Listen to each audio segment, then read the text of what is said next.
1901 کی کتاب کا بھروسہ کریں گے یا پھر 13ویں صدی کی کتاب خزائن فتوحات جس کو امیر خسرو رحمت اللہ علیہ نے لکھا؟ کس کی کتاب پہ یقین کریں گے؟ 1901 میں کوئی دیوانہ لکھ رہا نہیں، روایت یہ بتاتی ہے. ابے روایت بہت باتیں بتاتی ہے، یقین کر لیں گے کیا؟ پارلیمنٹ نے قانون بنایا کہ 15 اگست 47 کو جو مسجد، مندر، گرجا گھر، گردوارہ رہے گا وہ سیل ہے، بند ہے، اس پر کوئی چھیڑ خانی نہیں ہوگی، اس کا کنورژن نہیں ہوگا، اس کا کیریکٹر نہیں بدلا جائے گا. مگر یہ کیا ہو رہا ہے؟ کیا ہو رہا ہے ہمارے ملک میں؟ 800 سال کی درگاہ خواجہ غریب نواز سلطان ہند کی، اور سنو اقتدار کی کرسیوں پر بیٹھنے والوں، دلی کے اقتدار پر بیٹھنے والے سنو، خواجہ ہندوستان کا سلطان ہے، اس کے بعد کوئی سلطان کو نہیں مانتے ہم. خواجہ کے آستانے پہ چلے گئے، غریب نواز کے آستانے پر چلے گئے. ارے کون سی کتاب تمہاری؟ نہیں وہ فلاں دیوار کو ایسا کھکورے تو اس کو ایسا رنگ نکالے تو چھتری نکلتی. ابے تیرے گھر میں اگر 1000 فیٹ کھودا تو اس میں بھی خانے جہاں خان کی ملبہ نکلتا، کیا کریں گا؟ دے دیتا میرے کو، کیا کریں گے؟ نہیں وہ تھا. یاد رکھو یہ ملک کمزور ہو جائے گا. 5 بچوں کی جانیں چلے گئیں، وہ مرے نہیں، وہ شہید ہے. تم نے ان کو گولی مار کر ان کا قتل کیا ہے، تم قاتل ہو. تم نے غریب ماں باپ کو اپنی اولاد سے محروم کر دیا ہے. ارے یہ میڈیا کو لیک کرتے نہیں، وہ پتھر پھینک رہے، وہ فلا کر رہے. ارے مسجد ہے، اللہ کا گھر ہے. تم کو کیا رائٹ دیتا ہے کسی بھی عبادت گاہ پر اگر تم جاؤ گے تو لوگ کیا خاموش بیٹھ جائیں گے؟ 800 سال کی درگاہ وہاں وہ ہے نہیں، یہ نہیں تھا، وہ نہیں تھا. ہم بھارت کے پردھان منتری سے پوچھنا چاہ رہے نریندر مودی، کیا آپ یہ تمام ان لوگوں کو روکیں گے یا پھر یہ دیش اسی طرح چلتا رہے گا کہ ہر مسجد پہ سوال کر دو، ہر درگاہ پہ سوال اٹھا دو؟ میرے بھائی 12 مقدمے عائد ہو چکے ہیں گیان واپی پر، متھورا کی شاہی عیدگاہ پر. وہاں پر تو 1965 میں مسلمانوں نے ہندو بھائی بہنوں سے مل کر بیٹھ کر تصفیہ کر لیا. 8 ایکڑ زمین مسلمانوں نے وقف کی دی کہ لو یہ کشمیر ہندوستان ہے، آپ کے لیے معتبر جگہ ہے، آپ بناؤ یہاں پر. 65 میں سنی وقف بورڈ کی اجازت سے ایگریمنٹ ہو گیا ہندو مسلمان میں. 2023 میں کوئی آ کے بولا وہ کون ہندو ہوتے، وہ پوری جگہ ہماری ہے. ٹیلے والی مسجد لکھنؤ کی، ایسے 12-13 مقامات ہیں. سپریم کورٹ نے رام مندر کے فیصلے میں کہا کہ 91 کا ایکٹ بھارت کے سمویدھان کا ایک اٹوٹ حصہ ہے. اور پھر اس کے بعد ڈی وائی سی چندرچوڈ CGI تھے، وہ خاموش ہو گئے. اورل آبزرویشن کیا کہ نہیں، سروے کو اسرٹین کرنے میں کیا بری بات ہے؟ ارے بری بات یہ ہے کہ سروے کوئی اکیڈمک ایکسرسائز نہیں ہے. سروے کیوں کیا جا رہا ہے؟ گیان واپی مسجد میں وضو خانے کو سیل ہو گیا. گیان واپی مسجد کے جنوبی طرف ہمارے پاس نہیں ہے، وقف کی جائیداد نہیں ہے. وہ کیا کریں گے آپ؟ اور جب بابری مسجد کا فیصلہ آیا تھا، میں پکار کر کہہ رہا تھا یہ غلط فیصلہ ہے، اس کے بعد بہت سی چیزیں کھلیں گے. تو میرے خلاف یہ وہی لوگ ہیں جو آج اس اسمبلی کے الیکشن میں ان کو ووٹ دو اعلان کیے تھے. وہ لوگ مجھے فون کر کے بولے آپ ایسا کیوں بول رہے ہیں، آپ ایمونیشن دے رہے ہیں بی جے پی کو. میں نے کہا حضرت دامن برکاتا ہوں، ججمنٹ آپ پڑھو، یہ ججمنٹ تمام چیزوں کو کھول دے گا. مجھ سے کہا کہ آپ خاموش ہو جاؤ، ایسی تم مت بولو. میں نے کہا موت میرے کو خاموش کر سکتی، جب تک اللہ زندہ رکھے گا میں سچائی کو بیان کروں گا اور بیان کرتا رہوں گا. آج بولو خاموش ہو جاؤ. میں جب کہہ رہا تھا تو کوئی بول رہے مت بولو، ان کو کیا ہے، یہ بھڑکاؤ بھاشن دے دیتے، ان کو کیا ہے، ان کو ٹی وی پہ جا کے بولنے کا شوق ہے۔ آج کیا ہوا مہاراشٹر کے چناؤ میں؟ کیا بی جے پی نے کیا کہا جا جا کر؟ آج ہمارے پاس کرن جیسے، کیا نام ہے، یوسف پنجانی آ کر تقریر کر کے گئے، میں الیکشن جیتنے کا ہار گیا۔ انہوں نے کہا کہ بی جے پی نے پورے مہاراشٹر میں پرچار کر دیا کہ فتوا جیتے گا یا بھگوا جیتے گا۔ بتاؤ یہ کون ہے لوگ؟ ارے آپ کو اگر الیکشن لڑنا ہے لڑو، آگے بڑھو، صرف بیٹھ کر اعلان کرنے سے نہیں ہوتا، الیکشن لڑو، معلوم ہوتا آپ کو کیسے ووٹ حاصل کرنا پڑتا ہے۔ ایک عالم دین مفتی اسماعیل آپ کے سامنے جو الیکشن لڑ رہا بھی ہے، منبر رسول پر آپ کو اچھائی کو بیان بھی کرتا ہے اور چناؤ بھی لڑتا ہے، مگر یہ کیا بات ہے کہ الیکشن آئے گا ان کو ووٹ دو، ان کو ووٹ دو۔ ارے آپ لڑو، آپ نہیں لڑ سکتے تو اپنے داماد کو لاؤ، چلو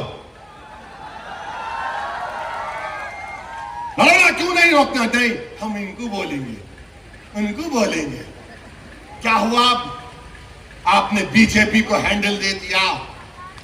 یوسف پنجانی کہہ رہا ہے کہ بی جے پی گلی گلی جا کر اعلان کر دی کہ فتوا جیتے گا یا بھگوا جیتے گا۔ ارے جب سیاست نہیں آتا کرنا تو مت کرو، دعا کرو یا حکمت عملی سے اختیار کرو۔ نہیں، ہم کو سب چیز ہونا۔ دیکھ لیے کیا ہوا، اب کدھر ہے آپ، کدھر ہے نہیں معلوم۔ کہاں ہیں وہ لوگ جو اورنگ آباد میں بولے تھے امتیاز جلیل کو ووٹ مت دو، اس سماجوادی پینڈنٹ کو ووٹ دو، بولے تھے چہرہ دکھاؤ اورنگ آباد کے عوام کے سامنے تم۔ ارے لفافوں پہ زندگی گزارنے والوں، شرم سے ڈوب پڑو تم۔ میرے گھر کو آئے تھے، میرے گھر کو آئے تھے حیدرآباد کو، بغیر بولے میرے گھر کو آئے۔ میں وقف کے بل کی میٹنگ میں جا رہا تھا، پلٹ میرا گارڈ فون کرا کہ صاحب اتنے لوگ آئے، ملا۔ گھر پہ آئے تو میں نے کہا کہ میرا گھر اتنا بڑا نہیں ہے، آپ لوگ 20 لوگوں کو لے لیجئے، 20 لوگوں کو بٹھایا، وہ بات کرے، میں بات کرا، لیٹر لکھ کے دیے، ان کو ٹکٹ دو، میں غور کروں گا۔ پھر جانے سے پہلے میں نے ایک اللہ کے ولی کہ انگریزی قرآن کا ترجمہ جو ترکی کا چھپا ہوا ہے، اس کی 4 کاپیاں ان ذمہ داروں کو دیا کہ آپ میرے گھر کو آئے، یہ ایک اللہ کے ولی کی قرآن کا ترجمہ ہے۔ ایک ایک کے ہاتھ میں دیا تو اورنگ آباد جا کے بولے ہم گھر کو گئے تھے، ہمارے کو چائے تک نہیں پلائے۔ ارے آپ پہلے سے بول دیتے تو نان خلیہ کھلا دیتا میں آپ کو، میرے کو نہیں معلوم تھا کہ تم میرے گھر کو کھانا کھانے آ رہے۔ ارے تم کو قرآن کریم دیا نا ہاتھ میں، اللہ کا کلام تمہارے ہاتھ میں دیا، تم کو اس کا بھی لحاظ نہیں ہے، اور تم دعویٰ کرتے ہو قوم کا۔ بہت بول سکتا ہوں، یاد رکھو میری زبان کو لگام نہیں ہے، تمہارا گھر سے نکلنا محال کر دوں گا میں یہاں پہ۔ میرے بھائی امام شافعی مفتی صاحب بیٹھے ہوئے، امام شافعی رحمت اللہ علیہ کا زمانہ، ایک دولت مند نے کہا کہ اگر اللہ میرے کو بیٹی دے گا تو جب اس کی شادی کروں گا دین اور دنیا کی دولت اس کو دوں گا۔ جب بیٹی کی شادی کا موقع آیا علماء کرام کے پاس گیا، علماء کرام نے کہا کہ نہیں تو نہیں دے سکتا، دین اور دنیا کی دولت تو کیسے دے گا، تیری قسم غلط ہو گئی۔ امام شافعی کے پاس گئے، امام شافعی بولے بہت آسان ہے۔ امام شافعی رحمت اللہ علیہ نے کہا تیری بیٹی کی شادی کب ہے؟ اس نے کہا فلاں دن ہے۔ بولے میں آ رہا ہوں، چلا جا۔ امام شافعی پہنچے، امام شافعی رحمت اللہ علیہ نے کہا کہ آسان ہے۔ وہ بولا کہ حضرت شادی تو ہو گئی، کیا ہے بتاؤ؟ بولے قرآن اپنی بیٹی کو دے دے، دین اور دنیا کی دولت اس کو دے چکا، میں ان کو دیا، 4 قرآن دیا ان کو، اور بول کے دیا کہ آپ میرے گھر کو آئے، مجھے پتہ نہیں ہے، میں وکیلوں کی میٹنگ میں جا رہا تھا، پلٹ کر آیا آپ کے لیے، یہ قرآن کریم کا تحفہ آپ کو دے رہا ہوں۔ ارے تم کو اویسی سے مجلس سے نفرت ہے، مگر قرآن کریم کی تو عظمت کا تم لحاظ رکھ لیتے۔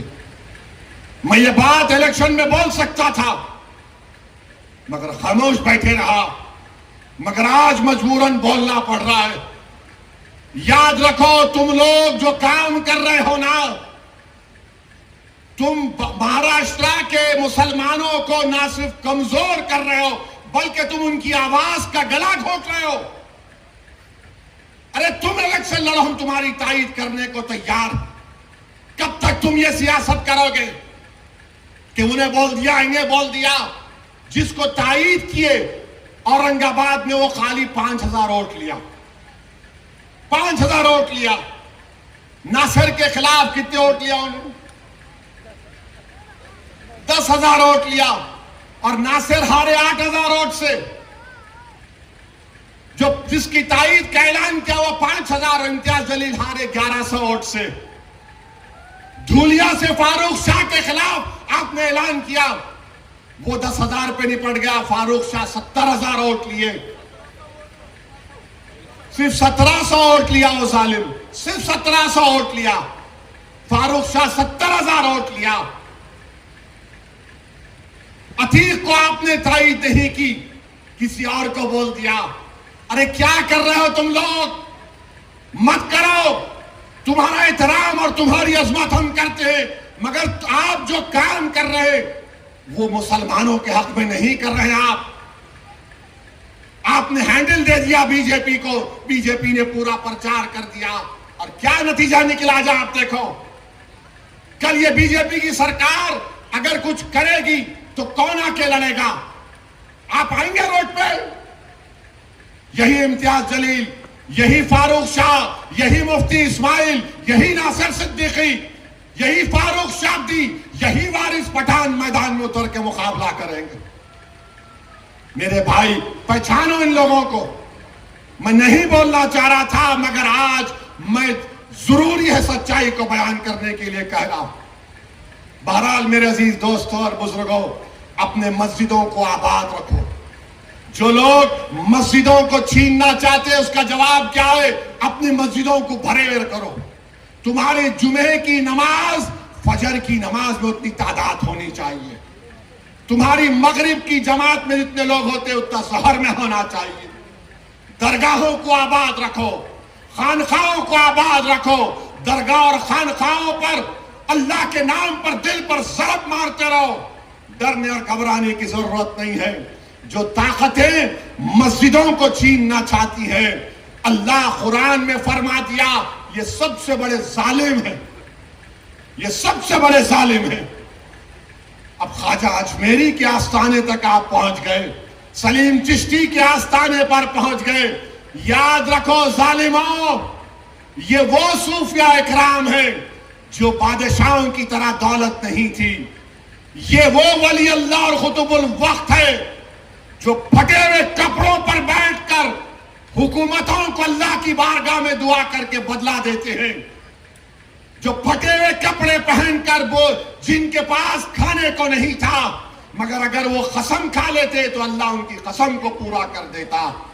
تم خواجہ اجمیری کے آستانے پر چلے گئے، تم سلیم چشتی کے آستانے پر چلے گئے، تم مسجدوں پر چلے گئے۔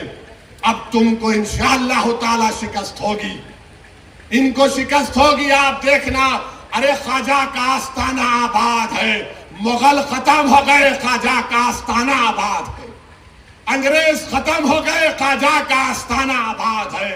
ارے ظالم کا ظالم آ کر چلے گیا، خواجہ کا آستانہ آباد ہے۔ ہمارے مدرسے، کئی وزیر اعظم کو دیکھے، مدرسے آباد، اللہ کا گھر آباد رہے گا۔ اور اللہ کے گھر کو آباد کون کرے گا؟ جو اللہ پر بھروسہ کرتا ہے اور کسی سے نہیں ڈرتا سوائے اللہ کے، اور آخرت پر بھروسہ کرتا ہے۔ تو نوجوانوں، اپنے عبادت گاہوں کو مضبوط رکھیے، اس کو آباد رکھیے۔ آپ کا پھر سے شکریہ بہت بہت۔ وآخر الدعوان الحمدللہ رب العالمین۔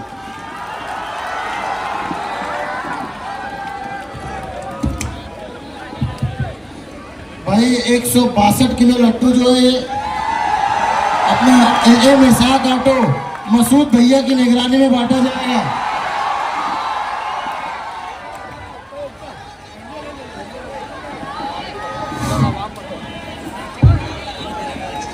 ہمارے شہباز فاروق شاہ صاحب کے فرزند بھی آئے ہوئے ہیں، اللہ ان کو سلامت رکھے۔